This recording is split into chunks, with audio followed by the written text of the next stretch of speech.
आदि शंकराचार्य भारतीय दर्शन के महानतम विचारकों और गुरुओं में से एक माने जाते हैं।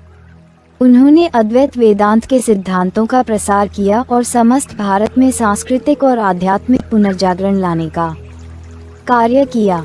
उनकी रचनाओं में से एक महत्वपूर्ण कृति है उपदेश सहस्री। ये ग्रंथ साधकों को आत्मज्ञान के पथ पर मार्गदर्शन देने के लिए लिखा गया है। इसमें शंकराचार्य के शिक्षण का सार है, जो सरल भाषा में जीवन के सबसे गूढ़ प्रश्नों का उत्तर देता है। आइए इस महान कृति के बारे में गहराई से समझने का प्रयास करें। उपदेश सहस्री की पृष्ठभूमि। उपदेश सहस्री का अर्थ है उपदेशों का सहस्र, अर्थात 1000 उपदेश। हालांकि इसमें कुल 19 उपदेश हैं। ये ग्रंथ 2 खंडों में विभाजित है, गद्य और पद्य। शंकराचार्य ने इन उपदेशों के माध्यम से आत्मस्वरूप और अद्वैत वेदांत की मूलभूत सिद्धांतों की व्याख्या की है। इसमें मनुष्य की आत्मा और परमात्मा के बीच संबंध, माया का प्रभाव और मोक्ष की प्राप्ति के उपायों पर गहराई से चर्चा की गई है। आत्मस्वरूप की खोज। उपदेश सहस्री का मूल उद्देश्य साधक को ये सिखाना है कि आत्मा क्या है और उसका परमात्मा से क्या संबंध है। शंकराचार्य स्पष्ट रूप से कहते हैं कि आत्मा शुद्ध, अजर, अमर और साक्षात ब्रह्म है। हम जिस शरीर, मन और बुद्धि को अपना मानते हैं, वह सब माया का परिणाम है। असल में आत्मा इनसे परे है और यही सच्चिदानंद स्वरूप है। उदाहरण, कल्पना कीजिए कि एक व्यक्ति अपने सपने में जंगल में खो गया है। उसे डर है, वह थका हुआ है और उसे कोई रास्ता नहीं सूझ रहा। परंतु जैसे ही उसकी नींद खुलती है, उसे एहसास होता है कि वह जंगल भी सपना था और उसकी थकावट और डर भी असत्य थे। इसी प्रकार जब हम आत्मज्ञान प्राप्त करते हैं, तब हमें इस संसार का माया मूलक स्वरूप समझ आता है। जिस तरह नींद से जागकर हम सपने को असत्य मानते हैं, वैसे ही ज्ञान की प्राप्ति के बाद संसार और उसकी परेशानियां हमें असत्य लगने लगती हैं। शंकराचार्य यही सिखाते हैं कि आत्म स्वरूप की पहचान से हम माया से मुक्त हो सकते हैं। माया और अद्वैत सिद्धांत। शंकराचार्य ने माया के सिद्धांत को बहुत ही सरलता और स्पष्टता से समझाया है। उनके अनुसार ये संसार माया का ही खेल है। माया वह शक्ति है जो ब्रह्म को छिपाती है और हमें संसार को वास्तविक मानने पर मजबूर करती है। अद्वैत वेदांत में माया को एक अज्ञानता या अविद्या के रूप में देखा गया है, जो हमारे सच्चे स्वरूप को छिपाती है। उदाहरण, मान लीजिए कि एक व्यक्ति रस्सी को सांप समझ लेता है। जब तक उसे यह नहीं पता चलता कि वह सांप नहीं बल्कि रस्सी है, तब तक वह डरता रहता है। परंतु जब उसके मन से भ्रम मिटता है और वह रस्सी को पहचान लेता है, तो उसका भय समाप्त हो जाता है। इसी प्रकार जब हम माया के जाल में फंसते हैं, तो हम इस संसार को सत्य मानते हैं और दुखी होते हैं। लेकिन जब ज्ञान का प्रकाश होता है, तो माया का भ्रम दूर हो जाता है और हम अपने सच्चे स्वरूप को पहचान पाते हैं। मोक्ष की प्राप्ति का मार्ग। शंकराचार्य का मानना है कि मोक्ष का मार्ग आत्मज्ञान से होकर जाता है। वह कहते हैं कि जब हम अपने सच्चे स्वरूप को पहचान लेते हैं, तभी हम मोक्ष की प्राप्ति कर सकते हैं। यह मोक्ष संसार के दुखों से मुक्ति नहीं है, बल्कि आत्मा की पूर्ण स्वतंत्रता और ब्रह्म के साथ एकत्व की प्राप्ति है। उदाहरण, जैसे एक नदी सागर में मिलकर अपनी पहचान खो देती है और सागर का अंश बन जाती है, वैसे ही आत्मा जब अपने वास्तविक स्वरूप को पहचानती है, तब वह ब्रह्म के साथ एक हो जाती है। उस अवस्था में कोई भिन्नता नहीं रहती। शंकराचार्य कहते हैं कि यही मोक्ष है, जहाँ कोई द्वैत नहीं, सिर्फ एकत्व है। ज्ञान और भक्ति का संतुलन। शंकराचार्य ने उपदेश सहस्री में ज्ञान को सबसे महत्वपूर्ण माना है, लेकिन उन्होंने भक्ति का भी महत्व स्वीकार किया है। उनके अनुसार भक्ति भी एक साधन है, लेकिन अंतिम लक्ष्य आत्मज्ञान ही है। भक्ति का उद्देश्य मन को शुद्ध करना और उसे आत्मज्ञान के योग्य बनाना है। उदाहरण, मान लीजिए कि एक व्यक्ति घने बादलों से ढके आसमान में सूरज को देखना चाहता है। अगर वह केवल बादलों को देखकर सोचता है कि सूरज नहीं है, तो यह उसकी भूल होगी। उसे इंतजार करना होगा जब बादल हट जाएंगे और सूरज अपनी पूरी चमक में दिखेगा। भक्ति उन बादलों को हटाने का काम करती है। जैसे जैसे हम भक्ति के मार्ग पर चलते हैं, वैसे वैसे हमारे मन के बादल हटते जाते हैं और अंततः आत्मज्ञान का सूरज प्रकट होता है। शंकराचार्य ने भक्ति को इस रूप में प्रस्तुत किया है। शिक्षा का तरीका और शंकराचार्य की शैली। आदि शंकराचार्य का उपदेश देने का तरीका अद्वितीय था। वह जटिल से जटिल सिद्धांतों को भी इस प्रकार समझाते थे कि साधारण व्यक्ति भी उसे समझ सके। उपदेश साहस्री में भी उन्होंने यही शैली अपनाई है। वह तर्क और विचार विमर्श के माध्यम से सत्य की खोज पर जोर देते हैं। शंकराचार्य ने इस ग्रंथ में कई बार अपने शिष्यों के साथ वार्तालाप किया है। यह वार्तालाप शैली साधकों के लिए बहुत आकर्षक होती है, क्योंकि यह उन्हें विचार करने और अपने प्रश्नों का उत्तर खोजने के लिए प्रेरित करती है। उदाहरण, अगर एक शिष्य शंकराचार्य से पूछता है, गुरुदेव, अगर यह संसार माया है तो इसका अनुभव क्यों होता है, तो शंकराचार्य उत्तर देते हैं कि माया का प्रभाव इतना गहरा है कि जब तक आत्मज्ञान नहीं होता तब तक हमें ये संसार वास्तविक प्रतीत होता है, परंतु ज्ञान के बाद यह माया हमें सपना जैसी प्रतीत होती है। इस प्रकार की तर्कपूर्ण और संवादात्मक शैली ने उपदेश साहस्री को एक अद्वितीय शिक्षण ग्रंथ बना दिया है। यह न केवल दर्शन शास्त्र का अध्ययन है।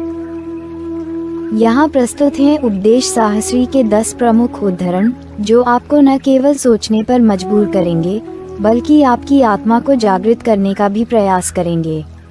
1. तू वही है। यह उपदेश शंकराचार्य के अद्वैत वेदांत का मूल सिद्धांत है, जो कहता है कि आत्मा और ब्रह्म एक हैं। ये हमें ये स्मरण दिलाता है कि बाहरी जगत से परे हम शुद्ध चेतना हैं।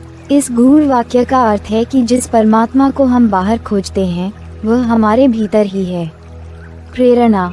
हम अक्सर खुद को सीमाओं में बांध लेते हैं, शरीर, नाम, काम, समाज, लेकिन क्या हमने कभी सोचा है कि हमारी वास्तविकता इससे परे हो सकती है? अगर हम वाकई ब्रह्म के अंश हैं, तो क्या हमें अपनी सच्ची पहचान जानने की कोशिश नहीं करनी चाहिए? 2. संसार मन का ही निर्माण है। यह वाक्य हमें बताता है कि हमारा जीवन और अनुभव हमारे मन की ही अभिव्यक्ति हैं। सुख, दुख, प्रेम, घृणा, ये सभी हमारे विचारों से उत्पन्न होते हैं। शंकराचार्य ने यहाँ स्पष्ट किया कि यदि हम अपने मन को शुद्ध कर लें, तो हमें संसार में दुख का अनुभव नहीं होगा। प्रेरणा। जब हम अपने विचारों को नियंत्रित करते हैं, तो क्या ये सच नहीं है कि हमारी समस्याएं और चुनौतियां भी बदलने लगती हैं? जिस तरह हम अपने मन को संसार की ओर मोड़ते हैं, वैसे ही हमें अपने मन को आत्मज्ञान की ओर मोड़ना चाहिए। 3. ज्ञान से ही मोक्ष की प्राप्ति होती है। शंकराचार्य के अनुसार केवल आत्मज्ञान से ही मोक्ष की प्राप्ति हो सकती है। मोक्ष कोई भौतिक स्थिति नहीं है, यह एक मानसिक और आध्यात्मिक मुक्ति है। यह वाक्य हमें ध्यान और ज्ञान के महत्व की याद दिलाता है। प्रेरणा।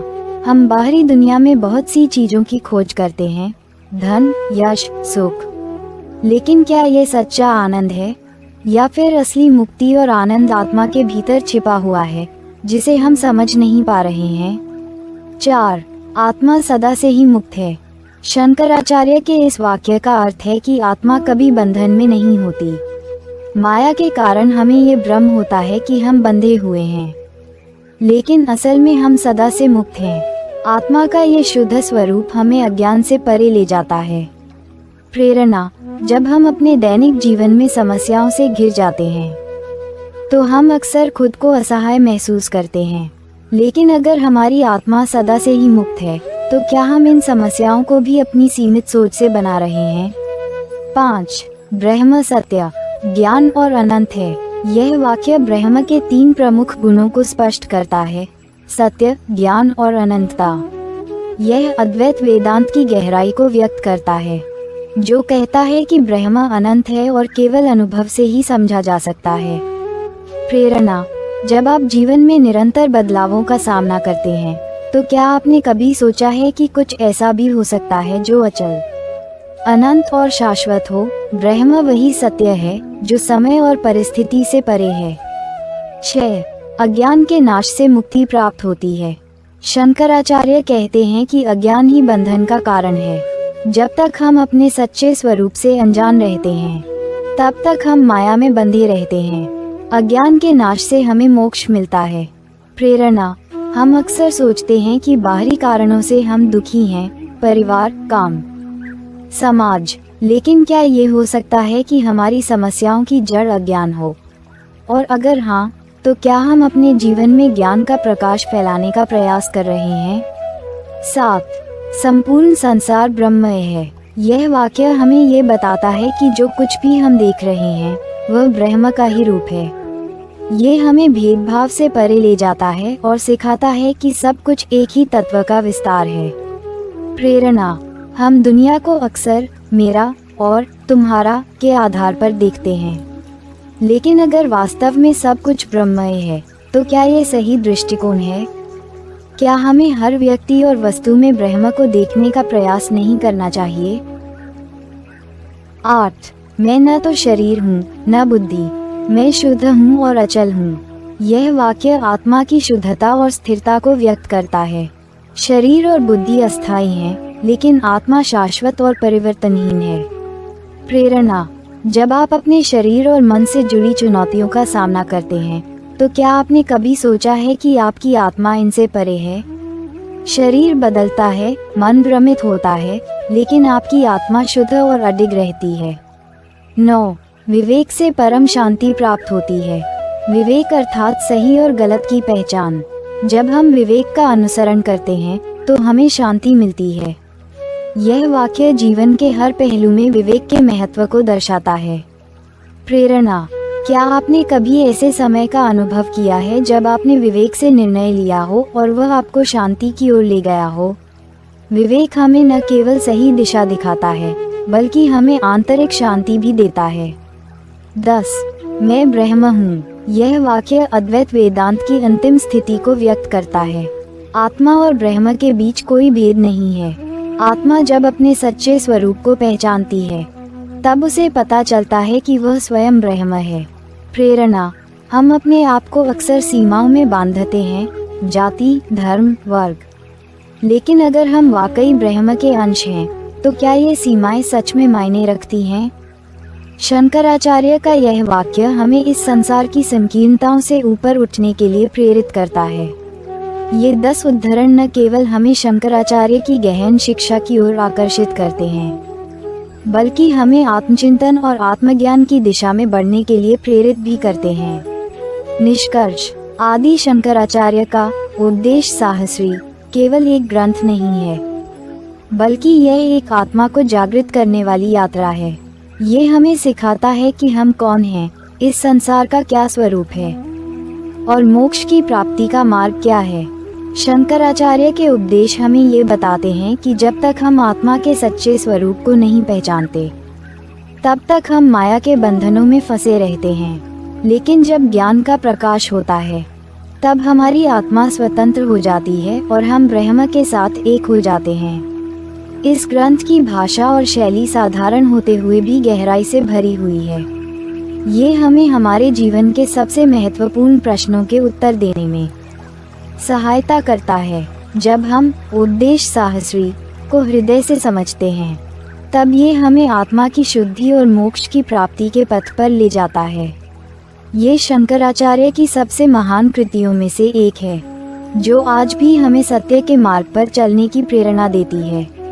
उपदेश साहस्री न केवल भारतीय दर्शन के अनुयायियों के लिए, बल्कि उन सभी के लिए एक अनमोल धरोहर है जो जीवन के गहरे अर्थ की खोज में है। धन्यवाद।